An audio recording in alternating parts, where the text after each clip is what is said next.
they think that sometimes we have like a whole bunch of people in the background and this production staff and stuff. You know what I mean?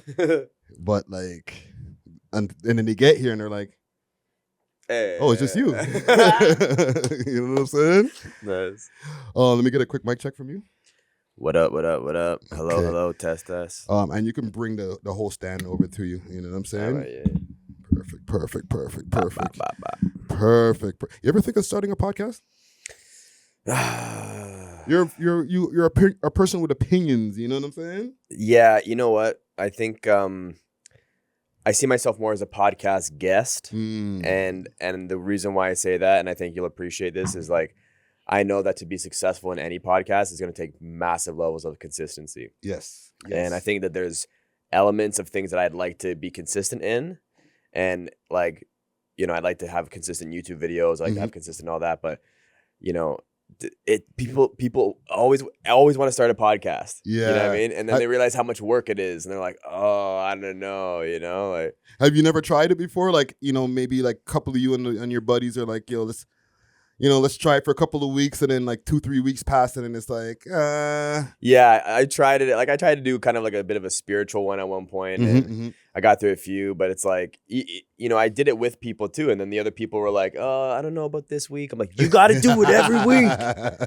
Right? That's what happens, bro, when You it know? comes to like starting a pod, or when like there's a group of people who, especially when a group of people start a pod together, it's like, I guess everybody's kind of interdependent, right? Because we started it together. It's not one person's pod. Yeah. So it's like, if one person can't make it this week, we can't pod, man. What the hell, man? That's the thing, right? You know what I mean? You kind of have to have your own podcast, and even when you do, you have to like get guests, and you know, have to organize things, edit. You know, it's if that's what your goal is, then and you're focused on that, then it's a cool thing to do.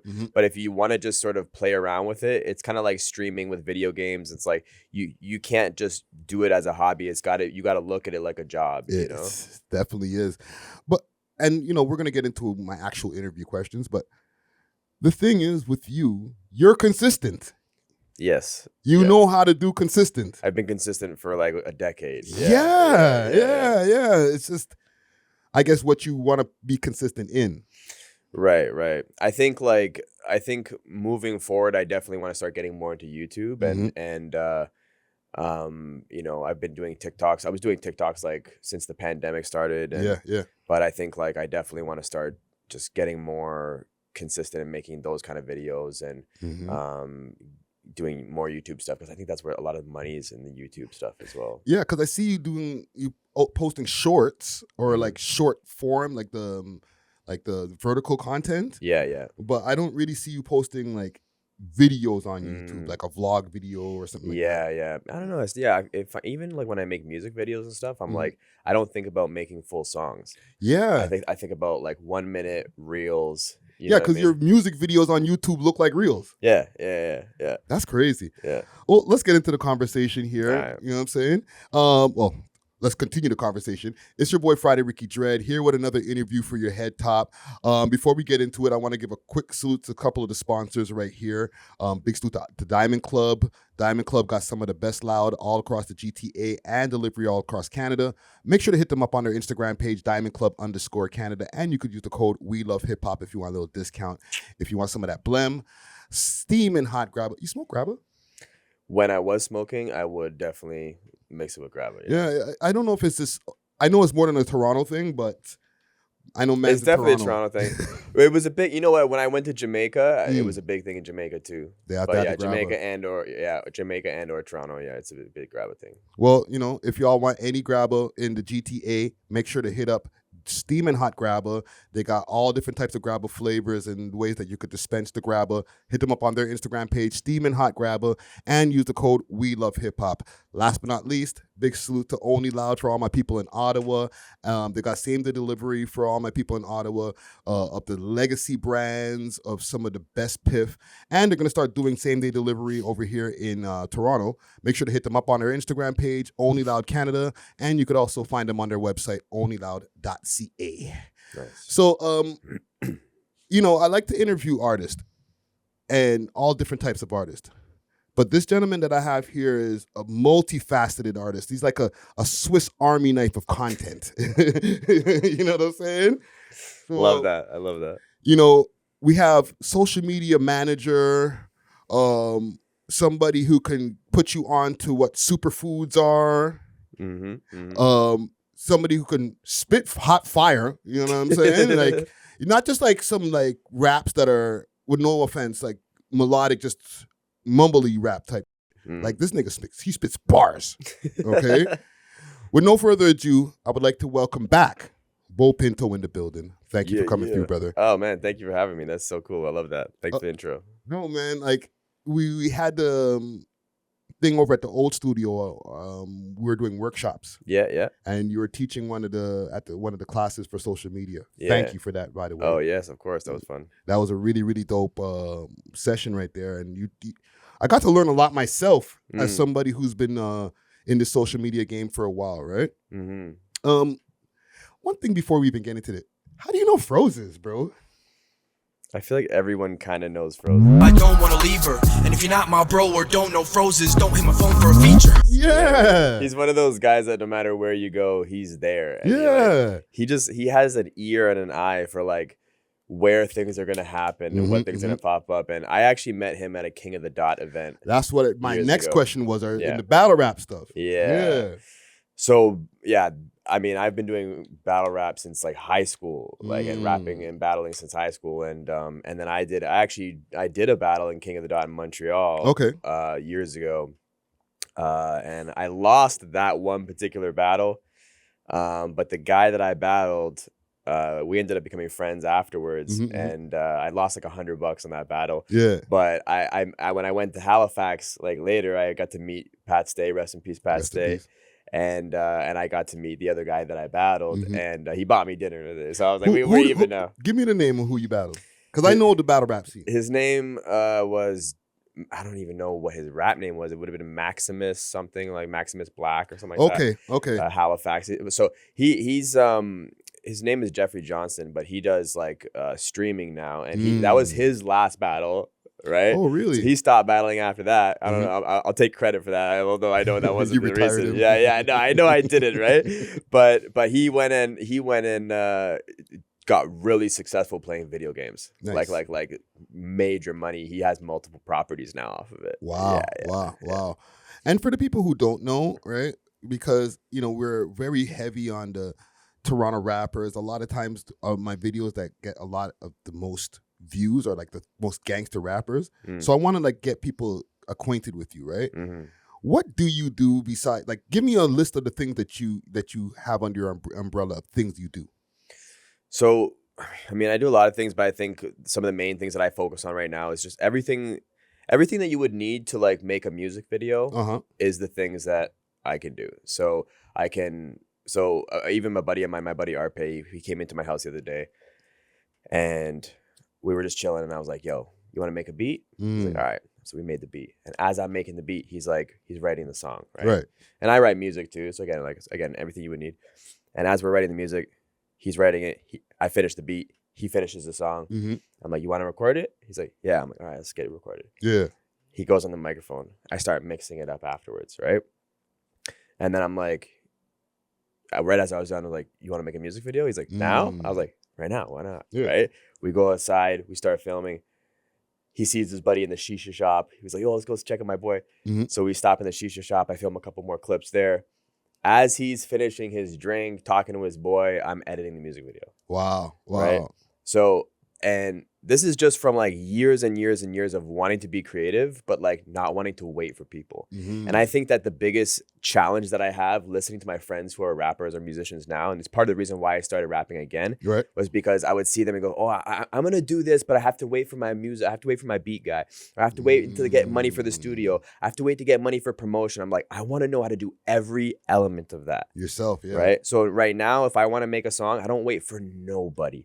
I write my own songs. I make my own beats. I record it myself. I mix it myself. I shoot the video myself. I edit it myself. I promote it myself. I make a business out of it myself. So everything I do, I'm like, I'm in control. Yeah. I kind of want to do a bit of like a Russ thing, you know, like knowing how to do every element of it, and then just making a sort of a no excuse process, you know? Now with your approach to making stuff, because you've been a social media manager for like 15 years, is it a little bit different than maybe just, okay, so let's do this. You were an artist before, and then you got back into making music. Right. Were you an artist before getting into the social media management? Yes, I was. Okay. Your approach back then. Totally different. Exactly. Yeah. Because you didn't have all of the know-how of making, you know, what will move, what won't, you know, what things can I say that maybe somebody might even be able to say, oh, I like that, and click that. You know what I'm saying? Yeah. Did that change now in the way you approach your art because you have all this information? 100%. So for me, like when I'm making a video, right? I mean, and you probably understand this as a podcaster. Yeah. I'm thinking like, what's a good hook? Yes. Right? What's going to get someone like to, because a lot of people say, well, my music is good, but no one's taking the time to listen to it. Well, if you can't get them to listen in the first place, if you're not capturing their attention, they're not going to listen to all of it anyways. Yeah, yeah. So that first 3 seconds is key. So when I'm writing my first bar in a 16-bar verse, I'm thinking like, what's a bar that's like a hook? Yeah. Like what's going to be like something that makes people go, oh, what's this about? Yeah. Right? Continue to watch. So in my one of my first like music videos that I put out, the first thing I said was like, I don't need no 6 buzz to go viral, dog. I got shit tons. Yeah. I don't need no 6 buzz to go viral, dog. I got shit tons of videos that got hits on top of hits on top of hits, cuz. Right? And so, and I took that 6 buzz logo and I swiped it off the screen. Yeah, yeah. But like, I thought, okay, people are going to recognize 6 buzz. If you're from the demographic I'm trying to reach, they're going to recognize 6 buzz. And then actually in the beginning of that video, my girl and I went into Toys R Us and grabbed like one of the demo kids bikes off of the demo stand and rode it around the aisles. Yeah, yeah. And we took that shot twice, and twice into taking that shot, we hear security lane 3, and that's the lane that we were in. We're like, oh, we gotta go, right? Yeah, yeah. But it was the shot we needed to have that initial first like bah, right? So, you know, making a hook, when I'm writing a song, I'm thinking about, okay, like is this the words I'm saying, the audio, is it visually hooking? Can I put a visual like music video to this? Yes. So I'm thinking about this in every aspect of it. Yeah. Right. Yeah, and not just like, does this bar sound dope? Yeah. Right? I'm like, how can I make this into a video? When I perform this, how will it look? And thinking more holistically about it. Yes. Holistically, yes. But sometimes I feel like it might be kind of constricting in a way, because you're not just freely saying the words that are coming out of your brain. You're like, there's a lot of different thoughts and intentions. You know what I'm saying? Well, you find it different? Yeah. Well, I mean, it yes and no, right? Like it depends what I'm writing, right? Yes, so yes. like, you know, and I get like different creative ideas, and you know, I've been remixing in like a lot of viral videos recently, and then like writing tracks to it, you know. Yeah. And I don't know, some like I always you know, and I think one of the people that inspires me most about this is like Jadakiss, and I don't know why every time Jadakiss like has his first bar, it's always something you're like, let's go, right?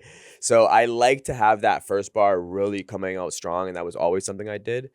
But I don't know. I also think that like, I don't think you have to sacrifice, and this is where I think a lot of rappers, it really bothers me when I hear it. They either go for that marketing thing, or they go for the storytelling, or they go for the really good rhyming, but then one of them sacrifices for the other. Right? Yeah. Whereas like my focus is always being like, I want it all to match. I want to be able to say what's on my mind. And if I can't say what's on my mind without saying it like in a nursery rhyme kind of way, I won't even bother. Yeah. Right? If it's not going to be marketable, then it's like, fine, I'm still going to write it. But like, I also look at hip hop, you know, a lot of people look at hip hop and writing music as if it's like this. When inspiration hits is when I'm going to write. Yes. Right. I look at music like I'm an athlete, and like I'm training for this. So every day I'm going to write a new verse. Every day I'm making a new beat. Yeah. And even if I don't have the inspiration, I don't care. I'm writing, right? Okay. And so I practice every day. Yeah. And it's in that practicing that I'm like, okay, I might write something. I'm like, you know what? This is garbage, and I'm never going to release it. Or I might have a couple bars in that I'll like put onto another song another day. But every day I'm writing or making a beat or recording something. You know, that's actually a really good process right there, man. Like it helps you to like work that muscle that of creation, that, you know what I'm saying? Like Well, because there's also like a skill set around it. And so like I'm part of a mastermind group that it's full of like viral content creators. Okay. And it's just me and a bunch of other people who have like, 100,000 followers or 1 million followers. And we were talking, and I was like, how do we create a business out of this too? Right. So in my mind, I'm thinking like, when I'm writing this stuff, I'm not thinking about just making a song out of it. I'm like, what's the business I can do from this? Yeah. So for my mind, the business that I'm doing, I'm like, I got to figure out like, how do I write songs? Yeah. What is the process that I go through to make a good song? And then I got to think about that in a systematic way, because I know I'm going to eventually teach this to somebody. So once I'm done putting out a bunch of these videos, part of my YouTube channel is going to be like how to write a song. Part of my YouTube channel is going to be like how to make a beat, how to do this. And if you like this free content, you'll love my paid content. Right. Yeah. If you like this paid content, you'll love my one-on-one coaching. Right. And then you have that value ladder where people can get closer to you and pay you a little bit more and more as they get closer to your personal time. So what I'm thinking about doing is like, when I'm writing, yes, I'm practicing. Yes, I'm, trying to get a little bit better every day, but I'm also trying to create a system of like, if I were to teach this to somebody and teach them how to write music, how could I do that? Yeah. And because I want to help people express themselves, and I want to show my friends who are like way better rappers than me that they're like, well, Bo put out another song. I'm better than him, and he hasn't, he's put out 3 more songs than I have in the last one. I'm like, that's the point, bro. Like, you can do it too. I want to show you that if I can do it, you can do it. But let's get out there. And I think that inspiring people to get creative and inspiring people to express themselves is just going to make the world a better place, And also breaking down the barriers of entry, right? Or breaking down the obstacles, like how you just mentioned earlier, how you do so many things yourself. I can completely relate, because I do so many things myself, because I don't want any obstacle getting in the way of me getting to the complete product of my art, or the complete process, the final product. You know what I'm saying? That's the thing. It's these obstacles that stop so many people, and it's like, and their whole career derails off of a minor inconvenience. I couldn't get this mastered. Song can't come out. You know what I mean? My website guy hasn't gotten back to me. I'm like, bro, learn how to make a website. Yeah. I'll tell you the one thing, if you want to do anything right now you don't know how to do, get on ChatGPT. Bro, I'm like recording in my studio, and I'm going like, all right, my voice sounds like crap. I'm like, how do I make my voice sound like Drake? How do I make my voice sound like what Dr. Dre would do? And it was like, okay, add a compressor to this. I'm like, okay, I don't know the settings. Tell me what the compressor settings would be. It was like compressor settings, 20-to-1 ratio, blah, blah, this should be the threshold. And I was like, okay, well, with my program, I'll take a screenshot of my program, put it in, and be like, tell me exactly what to put in here to make it sound like that. And it'll go change this, change this, change this, change this. I go, perfect. It's like Google on steroids. That's what I'm saying, bro. Holy shit, man. I'm gonna have to go get a paid version of ChatGPT, man. It is worth every penny, bro. Yo, see, this is why I needed to talk to you, because you're constantly just giving out game. I think it's just by nature. You're a teacher by nature, and can we talk about the social media management? Like, big salute to the sponsors, Diamond Club, with delivery all over the GTA and now all across Canada. They got the best selection of flour, edibles, and pens, and all types of goodies that you need. You can find them on their Instagram page, DiamondClub_Canada, or you can find them on the 7 Days of Weed app, as well as the Leafy Things app. Let them know that you heard about them through the We Love Hip Hop Network, and they may give you a discount. Big salute to Diamond Club. Cheer! Doing that for 15 years, you've seen social media evolve over 15 years. So at the entry point, when you first, in year 1, what were the popping platforms? When I first started, I was getting popular on like Twitter. No, not for you. I'm talking about when you started managing other people. Well, I shortly started managing other people. Okay. So I got to maybe 5,000 followers on Twitter. And then I met one girl who was like showing me how to do it a little bit more, and show me how to target and get real followers. And once I started doing that, I was like, yo, I gotta get so. And then my buddy was like, yo, can you do that for us? Or can you, like, how can you do that? I'm like, I can do it for you if you want. And he's like, how much would that cost? And I was like, I don't know, like $100. He's like, let's do it.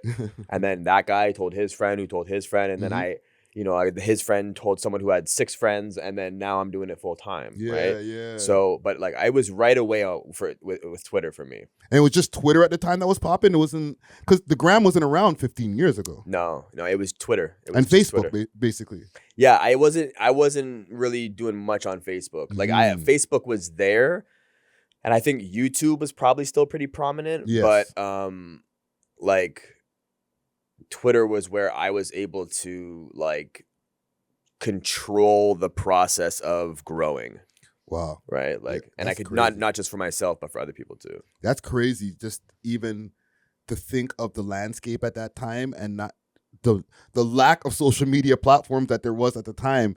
So then, put me on over the years as more platforms start to get introduced, you probably have to make sure, okay, let me make sure to figure out this platform, well, that's this platform. The thing, yeah. So like for a while, like Twitter was like my full-time job. Yeah. Right. And then it started getting to the point where people are getting on Instagram. Do you do Instagram? I go, new thing, right? Instagram's cool, but Twitter's great. I'm trying to hold on to that for a while, right? Don't forget about them tweets. Yeah, exactly, right? So, and I didn't really know. But then the thing is like back then, it was almost easier because we were using like software and I'm gonna say bots, but not in the sense of like using fake followers. I'm saying like we were using robots to recreate human behavior on our accounts. I know exactly what you're talking about. So we would do, with Twitter, there was a program called Manage Flitter, and we could go and we could type in Toronto as a location, and then we type anyone who would use the word music or anyone who would use the word blah blah blah in Toronto. Yeah. Then I would say, okay, and it would give me a whole list of these people. And I go, okay, circle and follow. And it would go and follow 1,000 people. And then unfollow them. With Twitter, you didn't have to unfollow them right away. What I would do is I would follow them and then I would stay following them. And I would only unfollow people who didn't follow me back. And I would only do that after like a week or 2. And did the system do that or did you have to do that manually? Well, I had to do that manually until we got into Instagram. Yes. And then we started learning about the Autobots, right? Like transform Autobots. Yeah. So we started doing the Autobot stuff, and that's when shit started going crazy. Like that was when I would be like, on the street and walking down the street and be like, BEAU Pinto. And like, I'm in the restaurant and the server's like, hey, I follow you on Instagram. Yeah. And then we leave the restaurant, we're in traffic, and this huge dude like knocks on my window. I'm like, oh shit, what's up? He's like, Instagram, like, so like that was crazy times because we were following 1,000 people a day, and we were leaving following them for at least a week to give them some time. If they didn't follow back within a week, we would unfollow, but we were following about 30,000 people every month. Yeah. And that was generating so much like traffic. Holy crap! Like and the engagement was just crazy because people were like messaging me, talking to me, and I would message people back, and so. It was one of those things where to really make use out of it, you had to really engage with the people. You couldn't just follow and unfollow and hope for the best. You had to talk to a lot of people to keep them. But fuck, it was like networking on steroids, bro. Like we were going so fast, and it just became like within 90 days, I was famous in my city, right? And the content. Because at the same time, because I understand completely what you mean about those systems. Quick Fast, I used to use one pre-podcast called Sticks. Okay, and it would follow. You could set it to follow like 7,000 people, and you can make it go faster or slower. Right, it'll follow 7,000 people. It will send them an automated message. And you can what do you call it? Customize your automated message. So it's like, yo, what's up, man? Thanks for following, bro. You know what I mean? Yeah. And I could set it to men or women or everyone. Like the system was crazy. I used to pay like $39.99 a month. But I was getting real followers from it. Same thing. Hashtags, locations. And you can follow other people's following, their followers, all that stuff. You put a bunch of different names or different account names in there too. Based on what the kind of following you get. And it would go crazy. However, I say all that to say, the content is what kept the people. Exactly. Yeah. So what kind of content are you putting out that Well, keeping those people following? I gotta be honest. Like when I first was doing that, like a lot of the content that I was putting out was curated content, meaning like I would pull it from other people's stuff. Right. But my content wasn't even that good. Like it was me trying to be funny, and I have funny moments, but so does everybody, right? Like I'm not a comedian in that way, right? And the only reason I was really getting traffic was from the marketing things. And so until I started doing stuff like teaching social media, then people started engaging with me and I started getting a lot of referrals that way. But I really preferred to like help other people with social media because I could say to them, I'm like, look how good I'm doing. Yeah. And I have no talent, right? I'm like, if I'm doing this good, like someone with talent, and I would work with people who were really talented and I would blow them out the water. Like people who were actually had really good content, they were like, Bo, you changed my life. Like, you know what I mean? Like it was like a stepping stone and a platform. Like we didn't just, when we were doing that, like we didn't just, make a business. We started an industry back then. So many other social media managers came out of, and so many social media business came out of meeting us. Because people would meet me and like all the other people that I was working with. And all of a sudden they're social media managers now because they got popping off of working with me, right? And they're like, I know how to do it. I'm like, all right, cool, And it's funny because my sister owns a couple businesses too. And people come to her and be like, hey, you should do social media. We can help you. She's like, didn't you learn from Bo? Like that's my brother. I could just ask him if I really wanted to. Yeah. He's like, I can just send him a quick call right now. Yeah, exactly. But I do social media now for my sister's businesses as well. Okay, good. You got to hook up your sister, bro. Of course. What's the family have these business? strangers coming up to her in the street like, I can help you. Like, yeah, my bro does that. Like, calm down. But in terms of the development, the evolution, that's where Instagram became a thing, and then TikTok started to pop up a little bit. Yeah. And I started to meet a few people that were like, this one girl was like, "Oh, I got 3 million views on this video," and I was like, I'm like, how? And she showed me the videos, her and her dog, and I was like, okay. And this other random guy was like, yeah, I got a couple of my videos went viral. I'm like, do you have any social media experience? He's like, no, I just started. But I'm like, how are these people going viral? And I realized that it went from the bots now to the content side of things. Content was driving algorithms. And so I was like, I got to figure this out. And so I started playing around. And my first viral video was when I was like, these are the 5 types of girls that you meet while you're dating in Toronto. Hey guys, so I wanted to make a video talking about different types of girls that you meet depending on where you are in the GTA. Girls from Toronto don't give a fuck about you unless you have a condo, so many tattoos that no one knows what race you are, or money for them to buy bottles at the club. Right? That went viral. And I was like, okay, that's a cool one. And then I made another one. These are the 5 types of guys you meet, right? And then I made a bunch of other misses that didn't work out. But it was really once I started to get the formula a bit for TikTok, that's when I was like, okay, that's when I started really popping off, getting on like Narcity Canada, just from the actual content started getting better. Yeah. And then when I started doing the sketchy bar stuff, that's when it was like boom, boom, boom, boom, boom, nice place. So this place is pretty cool because when I first walked in, it was immediately understood that this is Janky and it is in fact his place. And he is hilarious. This guy was telling everyone to get out every time they ordered a drink from him. He's a bit of a character, but everyone seemed to love him. It's pretty great. This is something that I noticed on top of the toilet, but that's just Toronto, so there's nothing sketchy about that. Now we're talking. This is what real content looks like. And so now I feel like from that process, I got a lot more confident in not just the marketing side of things and the targeting side of things, but like generating like real organic growth from like something worth watching, which I didn't always have, And that's dope, man. And from the creative side of things, as soon as you started noticing, okay, I got to start creating all these different cool content pieces, right? Where were you drawing your inspiration from to create these pieces? Like the 5 things or sketchy bars, like, was it just off the fly or it was like a really methodical pre-planned thing and then let me go film this? I think it's tough because I think like I've been doing it for so long that I think the success of certain things is kind of in my subconscious now. So, I'll talk to like, I have a couple friends that I say to them, I'll sit them down and be like, yo, you got to get on TikTok. And they're like, what do you mean? I'm like, trust me, you're going to do really well.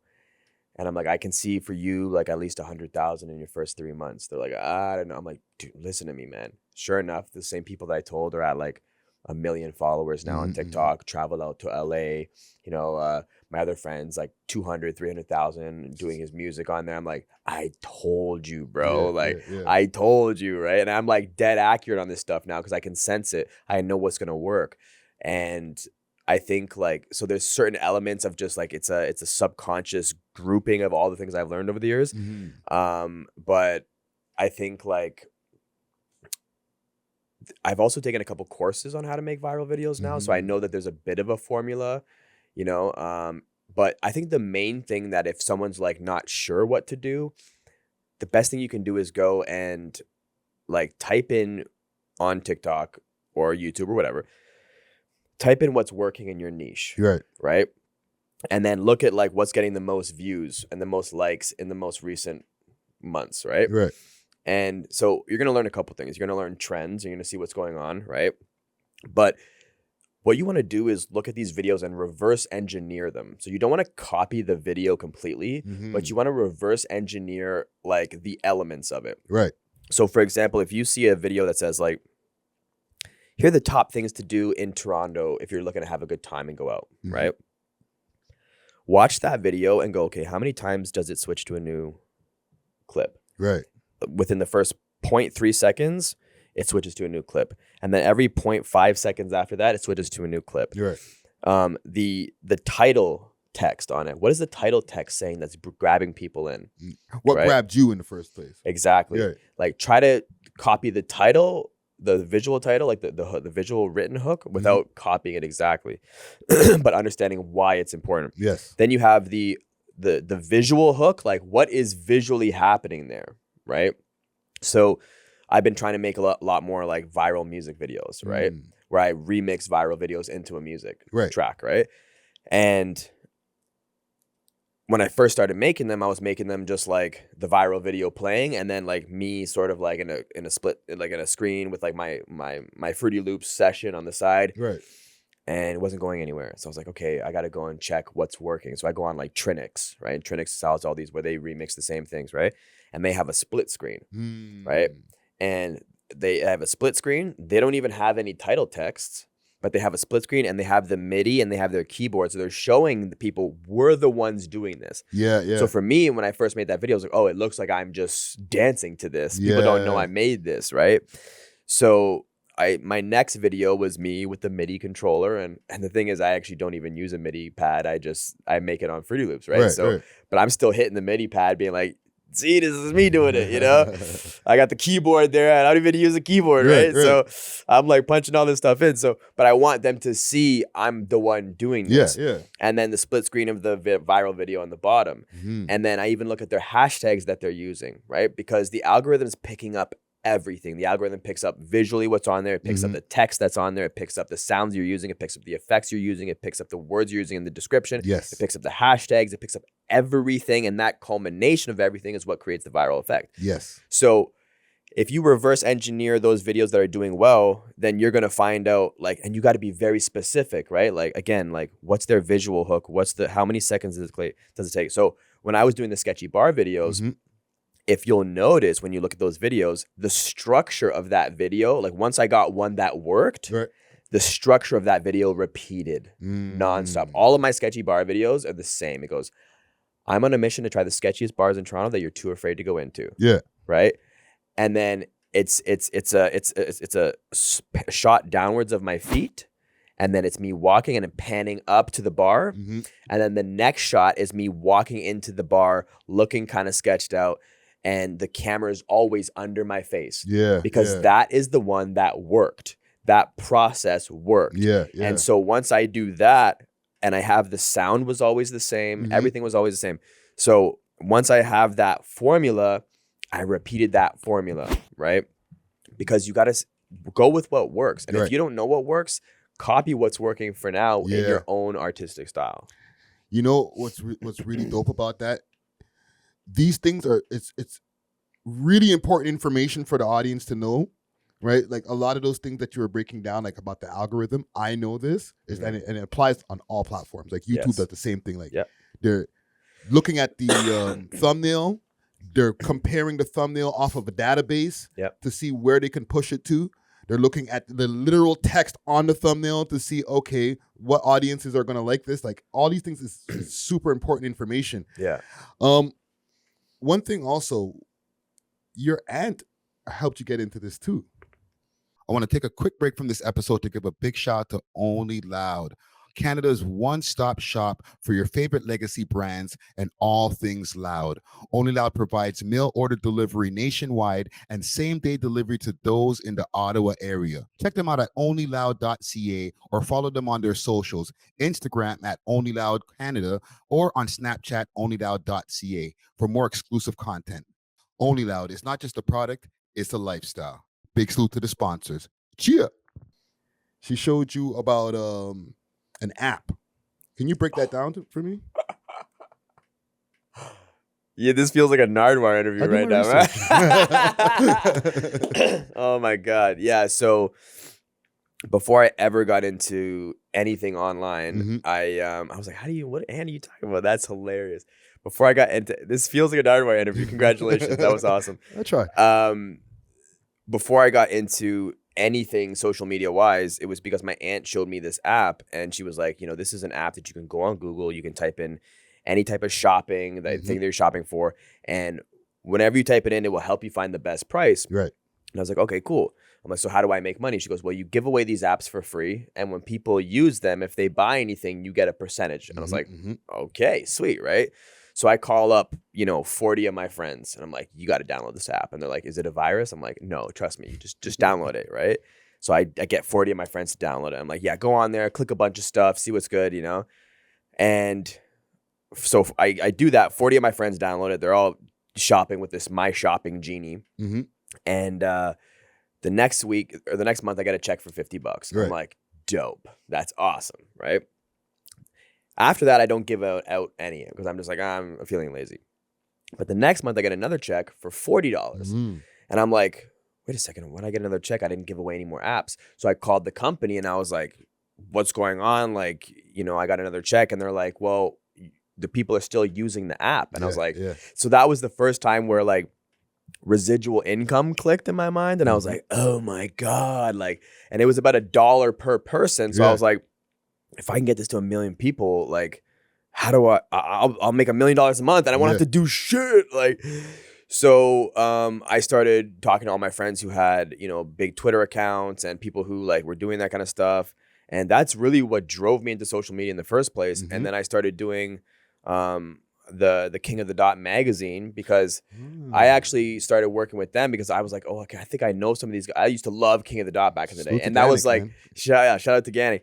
And that was the one, like, in my mind, that was the one YouTube channel that was like doing well, right? So I was like, let me contact these guys, see if I can get a meeting with them, see if they'll put My Shopping Genie on their advertisement, right? And the guys that were working for them at the time were like, well, like, we'll take some time to see, but like, if you want to come work with us, like see how we do what we do. And they eventually explained to me that like the My Shopping Genie wasn't really like it wasn't connected well enough to battle rap for it to be something worth advertising, which helped me understand target marketing a little bit better. But in the process, I had spent so much time working with them, building out this magazine and like meeting all these people that I was like, oh shit, like I'm learning a lot about social media, right? And it was a really big like stepping stone for me to like start like getting into Twitter and things like that, and that's essentially what started my whole social media career. That started the journey. And it's funny even that you mentioned King of the Dot in the beginning of your journey because it kind of came full circle around when you started getting into battle rapping yourself. Yeah, like I loved battle rapping, and I used to do it in high school. Like we would be at every party and people would be like, oh, they would never expect me and my one other like white friend to be like start crushing bars, right? So, like we was like me and my boy and this huge fat guy and his other friend. And I'm like, you trying to beat us, but our crew is much harder. You went to call this guy because you ate your last partner. Like, and like, people, it was just like, and people were like, we're done. Like, forget it. Like, I'm out, right? You calling it quits. So we did that for a long time. And, every second period we were like, smoking weed and freestyling. So, but it's interesting now because my one buddy goes, even in your raps, bro, it's like, I can tell you're a huge battle rap fan because you like, you know, I was doing this one song on this viral video track, right? Where I don't know if you've seen that Jagmeet Singh confrontation where he's like walks up that guy, he's like, you know, yeah. So like, and you made a beat out of it. I made, you made a tune out of it. Yeah. So, you know, I'm saying stuff to, I'm like, you know, when I you know, something like when I see him walking outside, I'll make him sing like Jagmeet and shoot a chew like ragweed. Like I'm seek with it, don't dap me.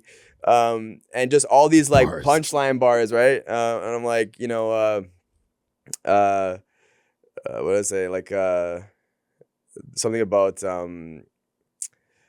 if oh fuck, I forget the line. I'll show you to you later. But yeah, like a lot of like very rap battle bars, right? And a lot attack of bars. Yeah, attack bars, double entendre, right? Yeah. You know, but that was really where my inspiration came from, because I think the thing I love about battle rap, there's no beat, right? And so you have to rely on good lyrics, and I think and flow. And I think a lot of people now, it's kind of the opposite, where it's like it's all the beat, you know, or like doesn't matter what they're saying as long as it's hype. And it's like, nah, man, like I come from an era where that stuff mattered, like, and it mattered, like you couldn't hang if your bars weren't really good like that. Yeah. And so like I try to make stuff that like is so good on the beat that like even if I have to do it a cappella, it's still gonna sound good. Yeah, you know? yeah. And you know, spinning back to social media for a moment, right? As somebody now with experience in the social media game, what do you think? What platform do you think is leading the pack right now out of all of the platforms that have come in over the years? It's hard to say, because I would have told you TikTok like a little while ago. Yeah. But Instagram has been really competing quite well. Yes. You know, so it's been a back and forth between TikTok and Instagram. And Snapchat's out of here. Like, no, people are still on Snapchat, but not like that. If you want to sell drugs, Snapchat's great. Yeah. You know? But or Telegram, whatever. But I would say, like, in terms of like long-term stability, YouTube has been like the one that's been like riding like in the background, still solid, still, you know. So let me stop you for a second, because a lot of people don't realize when you mention YouTube that YouTube is actually a social media platform. Yeah. It's a social media platform and it's an SEO search engine. Yes. Right? And that combination of those things makes it like almost more powerful, because you can make like I have videos on YouTube that have been making me residual income for like 5-7 years just because I left an affiliate link in there. Right. So I think long-term wise, you know, YouTube is like more of like, would be like your 401k if you're trying to invest in your social media. Like you gotta keep putting that in because it's gonna be there for a while. You know? And it's instant. Like once you've got into the partner program, everything that you put up there, as long as it's monetized, is instant monetization. You're not like, oh, I got to get this amount of views to be able to make some money. Like you get 10 views, you'll make a couple of cents, but at least you made a couple of cents. Yeah, exactly. And I know people that are making like, that's their life. They wake up every day, they make 2 YouTube videos, and they go to their home in Miami. You know what I mean? So, you know, it's a good business. But I would think I would have said TikTok like 6 to 8 months ago, but I put out videos on Instagram right now that are doing like millions of views. Why do you think that, like, in your opinion, that happened? Because at once upon a time, like 6 months ago, even like a year ago, TikTok was kicking all social media's ass. Like, because it was the structure on TikTok. TikTok's For You page is like when you open the app, you're right on to watching somebody news video. Yeah. And that became the culture of TikTok. You didn't want to see the people you see all the time. You want to see something new, right? And Instagram was the opposite, where it's like you wanted to see your friends. Right. But that meant that you couldn't blow up new people with it, right? So they were competing constantly between that idea of like, well, do we totally shift our platform and lose all the reasons why people are here, or do we, you know, go? So, but I think what Instagram has cleverly done now is they've combined the two. Yes. So they're like, you're gonna see all your friends, but we're gonna mix in a couple random things into your timeline so you can see new shit. Yeah. Right? Or you can toggle between the two as far as like what's on your feed. You could just see now all your friend stuff. or you could just go to everyone. Exactly. Right. And that's been helping people a lot because now, like, I'm getting videos that I'm hitting way more views on Instagram than I ever did with TikTok. I hit one of my videos got 6 million views. Like, you know, and I was like, holy smokes, like, it's crazy. Yeah, I completely concur with that too, because I started noticing some of the stuff that I put up on Instagram, because on my personal page, I'll just put whatever, not just whatever, but like whatever I'm interested in. So it doesn't have to be hip hop oriented completely. It could just be some funny shit. I'm posting it. Yeah, on your Friday page. Yeah, on my personal, right? Yeah. So I posted something with this Indian kid who was singing, "I'm a black nigga, I'm a black nigga," and that shit has like 20 million views on it. Right? Actually, more than that right now. Yeah. So I started realizing, like, holy shit, Instagram is still popping. Yeah, man. Yeah, I mean, I posted a video recently of like Diddy and like an old thing that he did that kind of like looks sus now, and it's just me going like, it's me commenting on it, going like, what the hell is this? And that got like, 1 million views. And I'm laughing. I'm like, yeah, I got 1 million views with Diddy and I didn't have to go to his parties, Yeah, man. So even with let's expand onto some of the other things that you deal with, right? Actually, before that, I want to make sure that people get a social media lesson. Talk to me about the importance of niche.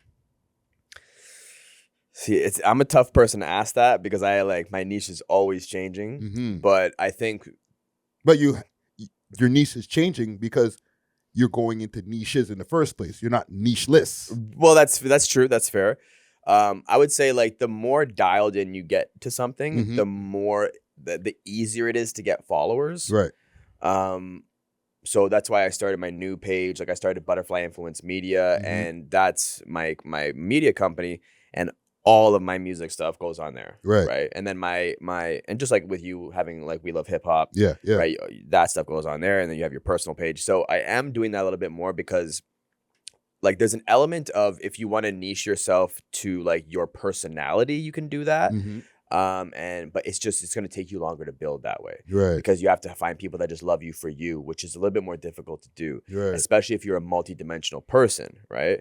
Like my page is like, okay, I talk about rap music, I talk about government conspiracies, and then I talk about like holistic health, and then here's how to make a music video. Like it's very all over the place. Right.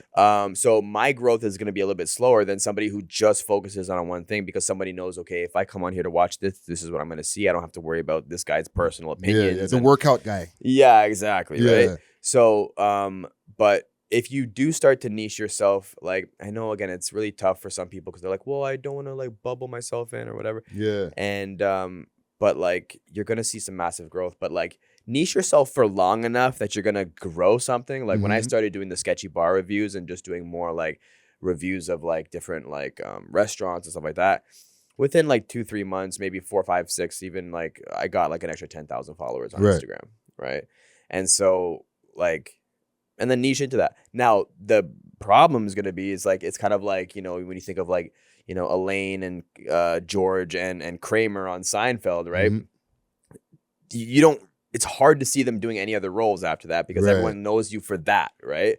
Like I'll be walking down the street and people are like sketchy bar guy, and I haven't drank in 3 months, right? Yeah. I like those videos literally ruined my liver so bad that like my doctor was like, you can't keep doing this. I was like, but the views, So I was like, fair enough though. So, but I don't like to be pigeonholed, and I like to just do whatever is right for me. But that's also why I started doing more of the music stuff, because I was like, I think this could be something I can do long term. Right. And I always say too, if you're gonna be doing anything, whether it's a podcast or whether it's a social media channel, do something you can see yourself doing for the next decade. Yeah. You know what I mean? Like, and the thing is, people overestimate what they can do in a year and they underestimate what they can do in 10. Right? You can make mountains move in 10 years if you're focused and dedicated, because very few people are willing to do that. Yeah. And people always ask me like, what's the secret to social media? I'm like, it's the one thing people don't do. It's be consistent. And if you can do that for a decade, you're going to see some crazy stuff happen. Yeah. Right. Yeah. And now broadening it to like some of the other things that that you post on your page that you're into, right? Like holistic healing, right? When did you start finding yourself getting into that? So that was during the pandemic, where I think everybody was kind of like worried about health, and I was worried about health, and I didn't trust the government, and I was like, like something's going on. Yeah. And so I messaged one of my buddies that I've been following online for a while, and I was like, hey man, like I don't know if you got any advice. So he sends me a couple of these products to check out, and he's like, he starts asking me questions like, what kind of water are you drinking? I'm like, what do you mean, like tap water? He's like, stop drinking tap water. I was like, oh, okay. So I start drinking like spring water, and, I start, taking probiotics, and I start like eating organic foods, and all of a sudden I'm like, I feel like I'm like waking up to shit. I'm like, oh my God. Like, and I start having this like sense of awareness that was almost like psychedelic even when I was sober. Yeah. And so I was like, oh man, this is interesting. And then so I started like taking some of these products and like sharing it with some of my friends who were nutritionists. And I said, like, you're a nutritionist. Like, what do you think about this? They're like, and they're looking at the products, they're like, this is a good product, And so I was like, all right, like, and I started showing my other friends, like, and I'm a lot of people who are skeptical. I was like showing them, I'm like, what do you think about this? They're like, this looks really clean. It's one of the cleanest products I've seen in a long time. Right. And so I'm like, okay. And so then I started selling it. I called my boy. I was like, hey man, these products you recommended, I'm like, you're selling them, right? He's like, yeah. I'm like, could I sell them if I wanted to? He's like, yeah. So I started selling them myself, and I just started making like residual money every month off that. And it got to the point where I was like, people were asking me like, are you a nutritionist? I'm like, nah, I just been like diving in and like into this rabbit hole of health. And once you start to realize all this stuff, like, how the gut is like, we have 3 brains, right? We have like the head brain, there's like neuron-like cells in our heart, and there's neuron-like cells in our gut. Okay. And, I started like working on healing my gut and, getting some overall better health going. And like, again, like the creativity started coming out more, and like all these different skill sets that I like didn't even realize I was struggling with because I was struggling with my health. Right. And so that just became something I was always passionate about after that. I got a tattoo. Actually, this crown on my hand here is from the company that originally I learned all this stuff from. Okay. Because that company like changed my life. And so now when people are asking me like, how do I do this? How do I do this? I'm always talking to them about, hey, try this. And, it's interesting because you actually don't see a lot of people look to holistic health until there's no other options. Yeah, until they're ill or something. Yeah, until Western medical has failed them. And then once they realize like, oh shit, it's all this might not even just be a good alternative. This could be the main solution. Yeah. Right. So I think that's where once I started like trying to even like help family members and stuff who got sick, and like, like no one could help them, and I got scared. So I was like researching for them. So a lot of that just sort of like dove into why I became passionate about it. And then also along with making money with the supplements business, I was just like, I'm going to keep this going. And yeah, now I'm like super dedicated to just continuing to share that message and heal people and help people. Cause like once people get their health in order, it's crazy to see how their lives change. And if people think, oh, everything is bad in the world, I'm like, man, you just got a tummy ache, dog. Yeah. No, it's crazy what you just broke down, like with the 3 brains. And so you're saying, if you have better gut health, it's going to help you have better thoughts. 100%. Holy shit. 100%. And that's the thing. A lot of people don't realize, like, when you're eating, like, most food nowadays, it's sprayed with herbicides, right? And most herbicides, and I'm going to break something down, and like, I don't know who's going to hear this, but hopefully the right person hears this because it might change their life. But there's an herbicide that's sprayed over most crops. That herbicide is called glyphosate. And glyphosate, the reason why they use glyphosate is because when people say products are like GMO or genetically modified, they're not. Like, a lot of us think about GMOs as like, like having a white widow strain for a cannabis, right? It's like, oh, they just pollinate. Yeah. It's like, no, that's not what it is. GMOs are when they go in and they change the seed on a genetic level so that when that plant grows, that it will be resistant to the herbicides. And so the reason why they do this is because if they don't use an herbicide, the weeds will kill the plant. Right. And if they want to kill the weeds, they have to spread out the crops far enough for people to walk up and down and spray the weeds individually. Right. So to maximize profits, they now squish all the crops as tightly together as possible. Mm-hmm. And then they spray the glyphosate all over the top, because now the plants are resistant to the herbs, but the weeds are not. Right. To the herbicide, but the weeds are not. So now they can douse everything in these herbicides, kill the weeds, and the food will still come out. Right. So, which is fine, because they go, whoa, it's fine. It's safe for humans because humans don't have shikemate pathways, and shikemate pathways are the things that this glyphosate targets and kills. Right. So it's only killing That's in the weeds. It's only killing the weeds. Yeah. So it's fine for humans, right? Which is sure, right? But glyphosate was actually originally used as a war chemical in Vietnam to defoliate trees so that they could see the Vietnamese snipers, right? So this stuff is not safe for humans. When you put it in your body, right? When you put it in your body, it's not healthy for you. And yes, the human being doesn't have shikemate pathways, but all of our gut bacteria have shikemate pathways. Yes. We are filled with microorganisms, right? So when we're eating this stuff, it's destroying our gut lining. It's like burning holes in our intestines. It's creating leaky gut. And then that leaky gut is having all these little pieces of food now going into your bloodstream. And most of the food we eat is what? Wheat, right? Yeah. So you see all these people now with gluten intolerances and celiac intolerances. I'm allergic to this. I'm allergic to this. You tell your grandma or your grandpa, like, oh, I have allergies. They're like, allergic to what? Like, way back in my day, no one had allergies. Like nowadays, everybody's allergic to everything because we're seeing a pandemic of this glyphosate.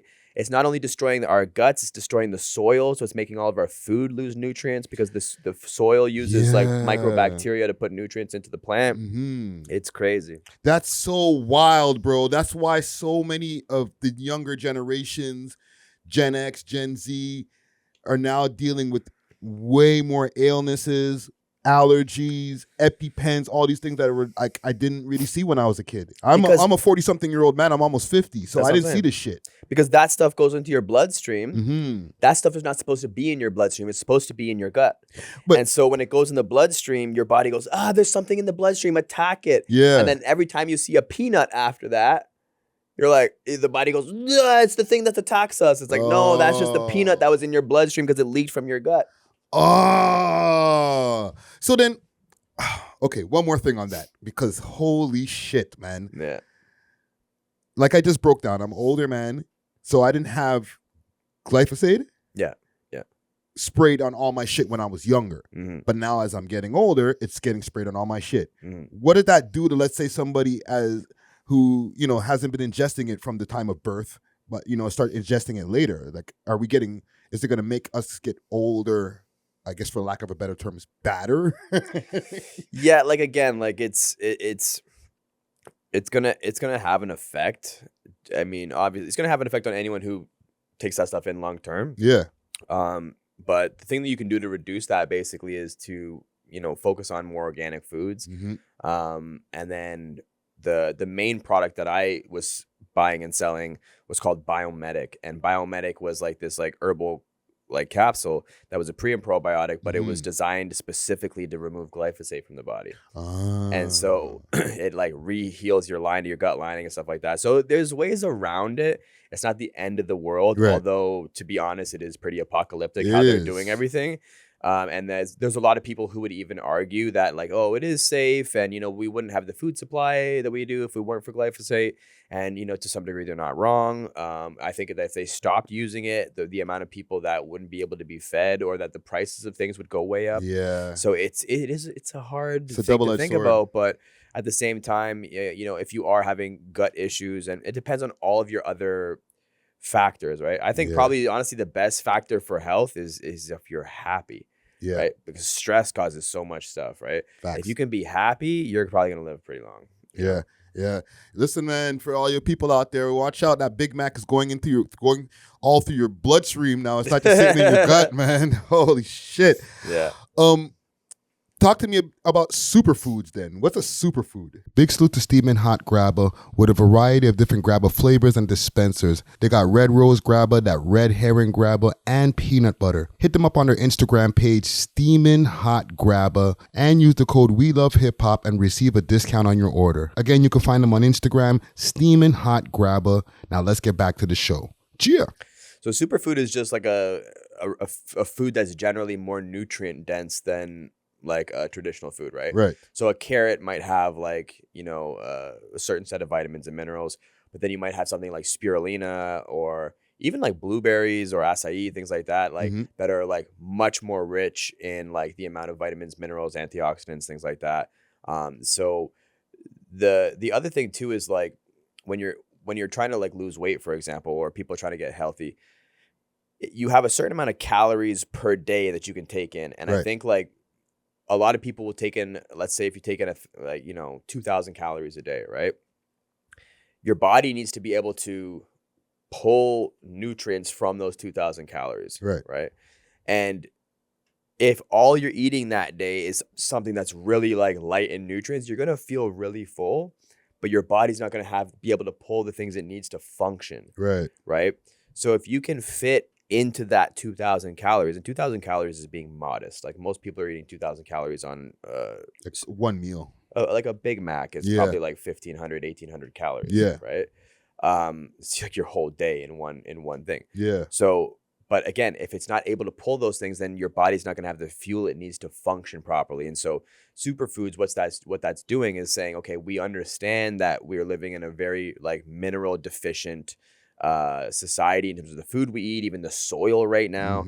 But if you want to make sure you have those nutrients and you want to make sure that your body has those essential things, but you don't want to fill up on eating, 20 salads a day, make sure you eat these superfoods and they're going to nourish you in a way that's going to give you what you need with a small amount of calories. Right. Yeah. See, this is really important information for the audience. And, a lot of times people, or not a lot of times, but sometimes people will get in halfway through one of these conversations and be like, what does this got to do with hip hop or anything? Like, listen, man, a lot of y'all rappers out there are super unhealthy. Your gut lining has lean in it and stuff like that. Like, well, dude, I'll tell you, like, I stopped smoking cannabis and I stopped drinking alcohol like probably today about like 120 days ago. Nice, congrats. And not that I'm saying like I'm totally off it forever, not that I don't appreciate it, not that I'm like, judging anybody for it, but when you clear your body out, like the amount of creativity that comes to you is insane. And people think like, oh, but when I smoke weed, I get so creative. Like, okay, but are you as executive as you could be? Yeah. Right. So like, and when my boy came over and we filmed, we made a beat, wrote the song, filmed the video in under 5 hours. We both did that sober, right? Because the creativity will come, but you'll also be able to execute far more. Yes. There are some special individuals like you, like Snoop Dogg, like that are, smoking weed and like getting way more done than anyone on the planet. Like I said, this is why I'm saying this. This is not necessarily for everybody. Right. But for me, it was like, getting healthy and clearing out those channels. Like even when you're writing, like when I write, I think about like emptying my mind, like creating space and just letting God drop shit in. Right. And like, what is this beat saying to me through some sort of higher spirit? And I almost try to like listen to the voice in the back of my head and be like, what's that higher voice saying through me? But that channel gets so much clearer when you're healthy. I'm going to write this down. Creating space and let God drop shit in. Yeah. I'm gonna have to censor the shit, but that's the title right there. Yeah. There you go. You know what I'm saying? Last couple of things, because listen, bro, like the amount of information that I feel that you're like walking around with and you've been able to collect over the years, like I can talk to you for hours because I just want to know so much shit. You know what I'm saying? But like just for our artists out there who want information on things that are important to them, right? What would an artist need to do social media wise to get themselves more noticeable, man, without crashing out? Right. That's a good point. So I think the biggest thing with artists nowadays, I think a lot of artists see music as the product still. And music is no longer just the product, it's the marketing. Yes. Right.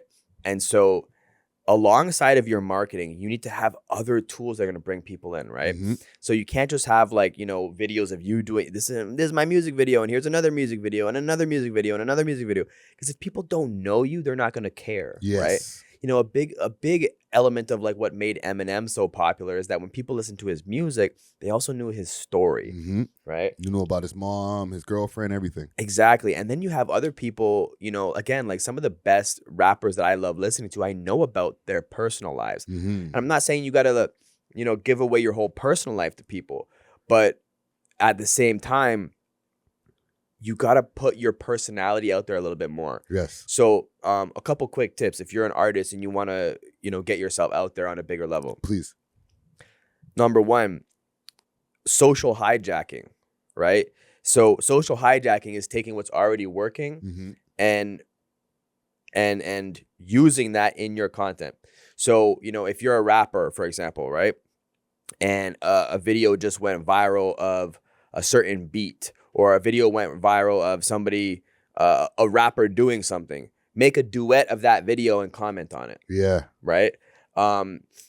If like look up your niche and see what's going viral in your niche, and take those videos and save all the videos that you think are related to you, and make videos of yourself in that video, because that video is already proven to go viral. Yes. You take that video, put that in the beginning, and people are gonna go, oh, I know this video, and you go and start commenting on it and dropping. So like, I have friends who are like, you know, pretty good hip hop artists, but the way they talk about hip hop is actually like way more impressive to me. I'm like, whoa, you're so like, the way you break that down is insane. Like, I need to see that somewhere. Yeah. So if you can take what's already working and socially hijack that, that's big.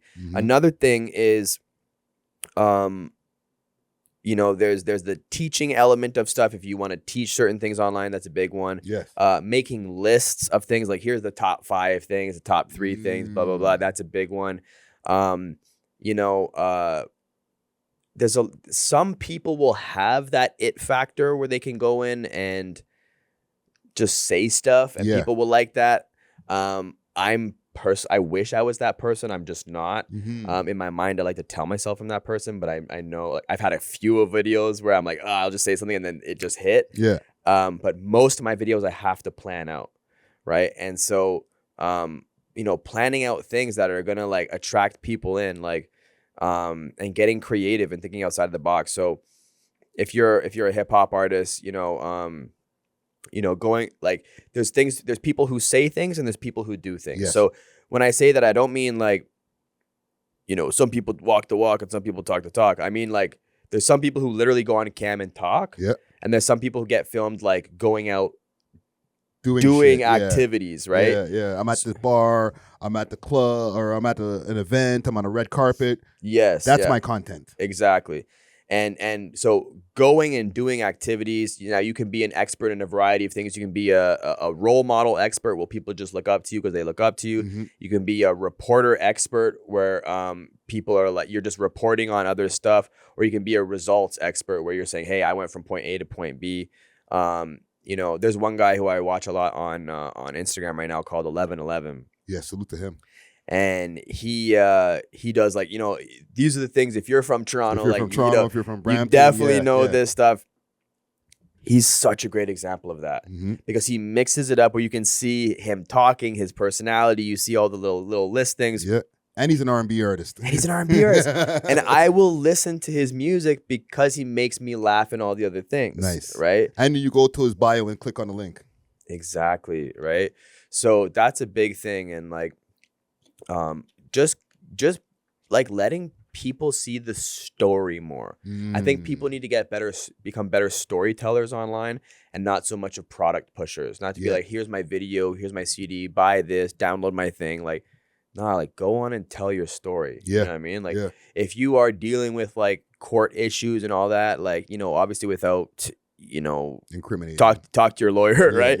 But like, you know, tell people what's going on with you. Like, you know, people are like, I can't post, I was too busy in the studio. Like, post while you're in the studio, like being in the studio. You know, talk about why you're inspired by certain things, right? You know, like, and stay consistent and just keep pushing stuff out there. You know what I mean? And remember that your content is going to be kind of like a drug. And I think 50 Cent did this really well, where if you read his book, The 50th Law, he talks a lot about treating his music like it was crack, right? Where he would like give crack to the fiends.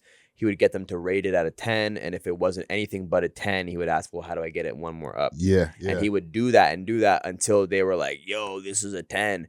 And then everyone was coming to him. So he did the same thing with his music. He started thisis50.com and he started getting feedback from people. And I think a lot of people, when they get feedback, they go, oh, these guys are haters and blah, blah, blah. Like, no, like the real haters are people who don't say anything. Yeah. The real haters are the people who are indifferent. The opposite of love is not hate. It's indifference. It's indifference. It's people completely ignoring you, right?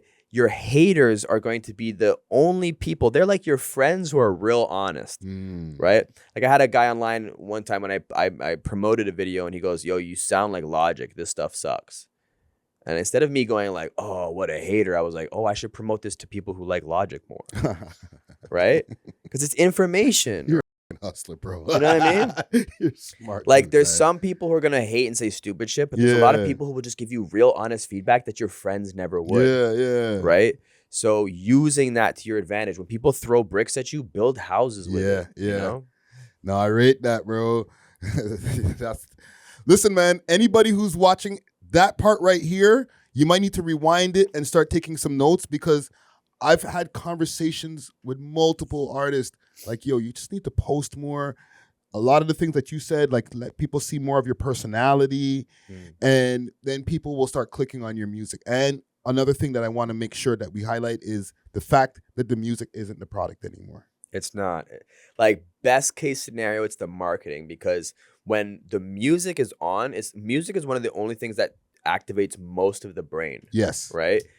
You're like the majority of your brain will turn on when music is playing. And so whatever is being said in that music is going to influence someone at a much higher scale than anything else. Yes. So like even when I'm making songs, I'm like, how do I drop some, like, you know, even with Jay-Z, he's always talking about like do say in his rhymes, right?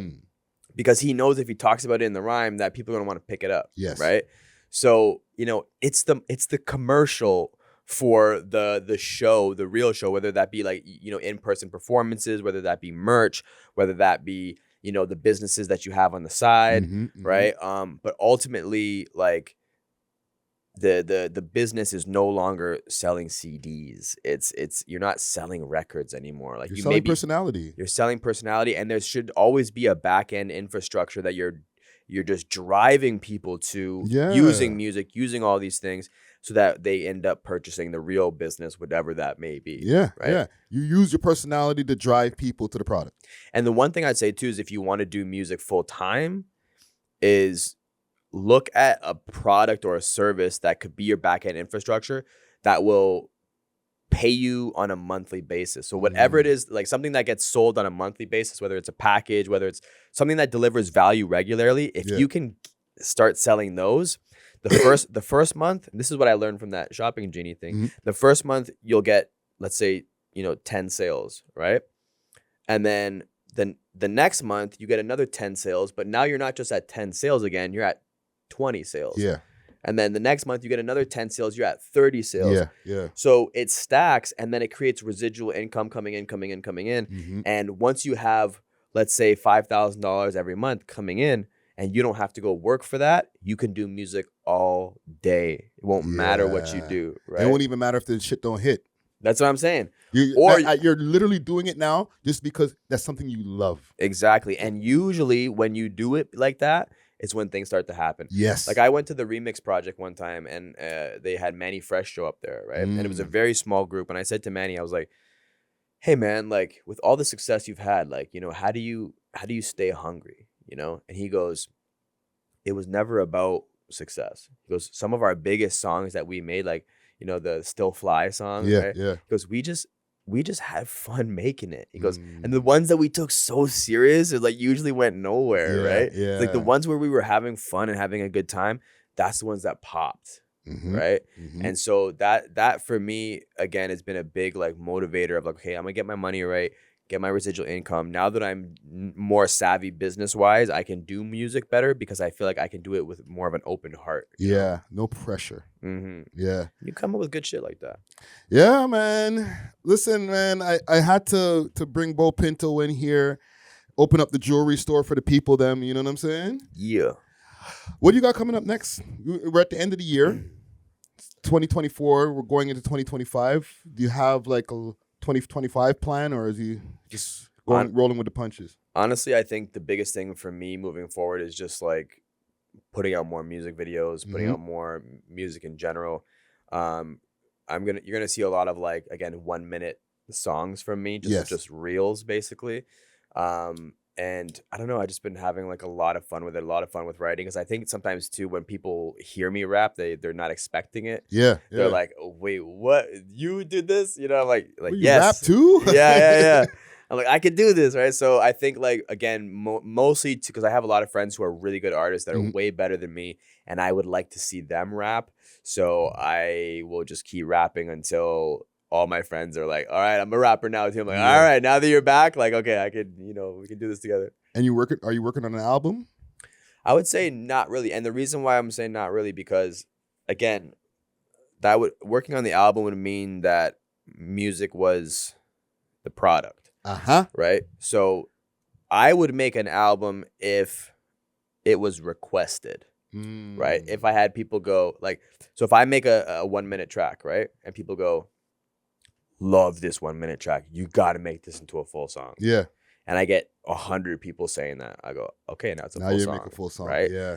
If I do that process 20 times and people go, yo, all your full songs are dope, when's the album coming out? We get 100 people asking for when's the album coming out. I go, okay, then we release the album. Because we're using the feedback to create the marketing tools that people are asking for. Right? Yeah. So if and when that was the case, I would put out an album, but it's not ultimately the goal. The goal is to just to write, like, and I said it in my FYP song where I say, I'm like, all I need is just 6 months. I'm a blackout, putting tracks out till I pass out, then I'll get love. So I'm just gonna keep writing.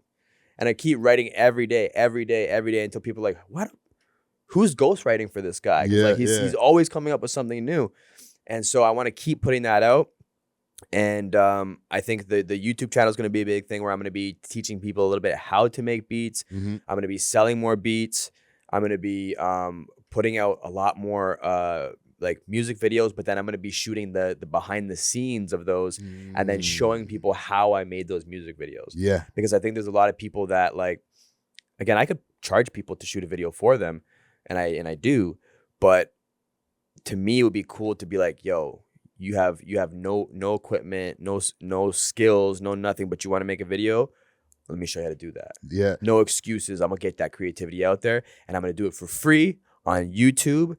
And I want that to pop off so much that my YouTube channel pays me and I don't have to get paid by no one else. Yeah, you can give out the lessons for free and you're still getting paid. Exactly. Oh, that's encouraging people to get creative. That's dope. And I last thing I want to mention, even on what you just said right there, with the music not being the product, this should translate to a lot of artists out there who are so quick to drop their album. And even the record labels who are quick to push these guys to drop their albums and basically you kibosh this person's career. You know, an example like Ice Spice. Yes, she was a viral artist. She had Munch. She had her different songs. What was it? Bodega or whatever the song was. Deli. I mean, that was going viral. But it didn't mean come out with an album. People weren't like, hey, when's that Ice Spice album coming out? And then, no, real shit. Nobody was like, yo, when's Ice Spice album coming out? And then she dropped one. It flopped. Yeah. And now everybody's like, Ice Spice fell off. If she did the BEAU Pinto approach, like, just keep on dropping until people are like, yo, where's your album? Exactly.